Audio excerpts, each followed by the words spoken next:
A disturbing article appeared in our local paper last week with regards to the South East Technological University. The article discusses a conversation that took place at the Wexford County Council meeting between the now retired Chief Executive and a local councillor, whereby it's alleged that the Set2 and the Department of Education, or the Department of Higher Education, I should say, your own department, are dragging their heels. Before the Set2 was formed, I am myself a graduate of what was or is now South East Technological University. We have a very limiting campus, one whereby we can't expand, certainly not into STEM courses, but we do have over 1,100 students in that campus. And what we look forward to very much is a new state-of-the-art campus, which you yourself have endorsed heavily. We also have the devolved Department of Environment in Wexford, the Department of Agriculture. So I would see the future of education in Wexford very much in bringing STEM courses when this new campus is brought to Wexford. And I would very much hope that what's alleged in this article is not true. I would very much hope that the families who are contacting me about whether or not their children will be able to start their third level education in a Wexford campus of SETU. They're looking for timelines, Minister. They're not looking for stories that actually will result in non-delivery. And I think that is the big issue for people. Stories are all well and good. Photo opportunities are all well and good. Headlines for councillors, chief executives, TDs and ministers are all very good. But delivery is what's key. And I think it's paramount that we understand that Wexford has been left behind up to, and I suppose up to the setting up of Set2. I can tell you I couldn't have furthered my education were it not for the campus in Wexford of the then Carlow IT. I undertook my course at night time. I couldn't have other than that. And as a result, I have a law degree. And I'm very proud of that, but there are many, many parents who envisage not being able to send their children to third level education because of the cost of living increases they're experiencing. Because of the cost and the exponential cost of accommodation that they're experiencing and what they're going to expect to pay for accommodation in cities such as Dublin, Galway, Limerick and the university cities. So it's paramount to the people of Wexford and the surrounding South East counties that we get our state-of-the-art campus and that it encompasses the STEM courses, as well as utilising the departments that are devolved in Wexford. We have a huge expansion in Rosslare Europort ongoing. And I think our offshore wind development will, the campus and what we foresee in education will only complement that. And that's what we need to plan for and that's what we need to see. So Minister, I'm asking you, are these allegations correct and why are you dragging your heels? Minister.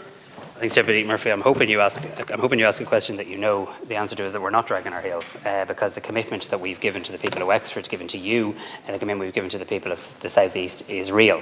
Is very real. It's very real because we've invested an awful lot of money in it already. So to be absolutely crystal clear, it is our intention to develop a state-of-the-art campus in Wexford. As you know, Deputy, we and specifically the South East Technological University have been working very closely with the local authority to try and secure that permanent home for the Wexford campus, because I should just pause and make the point that you referenced in passing. There is already around 1,000 students studying third level education through SETU. You were one of them once in County Wexford. So we already have around 1,000 students studying in a university in Wexford. They're not in a state-of-the-art campus though, that's the problem. And there's an ability to do a hell of a lot more if we can give them those modern facilities.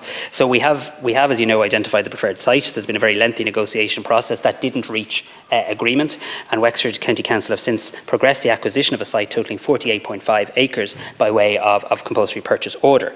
The intention is that a proportion of this site will now be used to facilitate a new Wexford campus for SETU, with the remainder of the site being developed by the local authority, and you'll have more information than I do on that.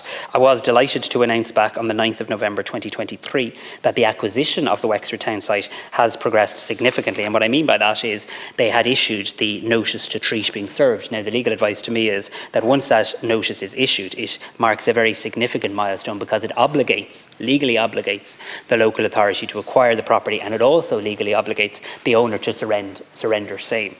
So the SETU is now engaging with the Higher Education Authority to develop its case, what they want to develop on that site. The project will be progressed through the Technological Sector Strategic Projects Fund framework. That's how we intend to fund the development on the site. I spoke with the President of the South East Technological University, Professor Veronica Campbell, as recently as yesterday. I'm very confident from that conversation that she, her team and her governing authority have a very clear vision for the site. It is a vision that reflects on the strengths of the region and builds on links with employers in the region. It's not for me to speak for the autonomous institution, but I think a number of the areas you referenced around playing to Wexford's geographic strength makes an awful lot of sense. I think the offshore wind is an obvious area of huge potential, and I'm absolutely confident that Professor Campbell at the South East Technological University, that my own department, not only are not dragging our heels in relation to this, are enthusiastic proponents of having a clear plan as to what can go on that site. Of course, it goes without saying, but we best say it for the record, the President of the University does have to follow the various approval processes, the Public Spending Code, and she does obviously need to seek governing authority approval. Once that happens, it will feed into that overall master plan. But I have heard a little bit of misinformation too, and let me correct that, not from you by the way, a little bit of misinformation around the SETU is holding up the master plan. That is not true. Wexford County Council should progress as they intend to do with their master plan. I'm absolutely confident that the work SETU are undertaking will complement that and fit perfectly within it. And my understanding is they intend to put their draft master plan out to consultation in June, with responses due back by October. Thank you, Minister. Deputy Murphy. You're reaffirming the endorsement of a new campus for Wexford, and I'm glad to hear that, and the people of Wexford will be very glad to hear it. I think what's not helpful is that these allegations made at a public meeting of the County Council. It also actually says that whilst the CPO process was invoked in January, that it was completed in March. And I think intelligent people will know that that's not the case, that the notice to treat was served, but that the process is anything but complete. But I do believe what people want is a timeline here. And what I'd ask you to do, Minister, is to ensure that the President engages with the County Council so as that we don't have, as I say, he is now the retired Chief Executive, actually making these allegations then that they are holding it up, because that's exactly what the article says, which is exactly what was said at the meeting. And I think it's the same for county councillors trying to make political capital. People are very concerned about this, and they want a timeline more than anything, that their children will be afforded the opportunity of a third level education. And for some, that means in Wexford and Wexford only. Thank you. Sure. Believer that having access to a university in your county, in your community, makes a real difference. I met the people in Wexford, a number of the students in the Wexford campus, and they told me, similar to as you said, that they couldn't have accessed third level education were it not for the provision of a campus in Wexford. We also then go on to say, how much more could we do in Wexford? What would the benefits be in terms of foreign direct investment, in terms of job creation, in terms of playing into the strengths of the South East region, in terms of complementing, and I see sitting beside you, Deputy Shannon, in terms of complementing the work that will go on in Waterford and the Waterford Crystal site too. I'm very happy to come to Wexford again. I'm very happy to meet with all the stakeholders, because we're very clear as a government, very clear, and I'm very clear that the President of the University is very clear that a state-of-the-art Wexford campus is key. It's in their strategic plan. It's in their published strategic plan that has been through the governing authority. But everybody needs to understand that the President has a process she must follow. She absolutely must follow, and is entirely correct in how she's following it.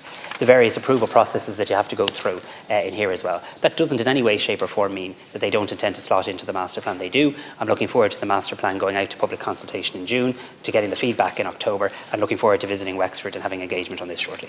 Thank you, Minister.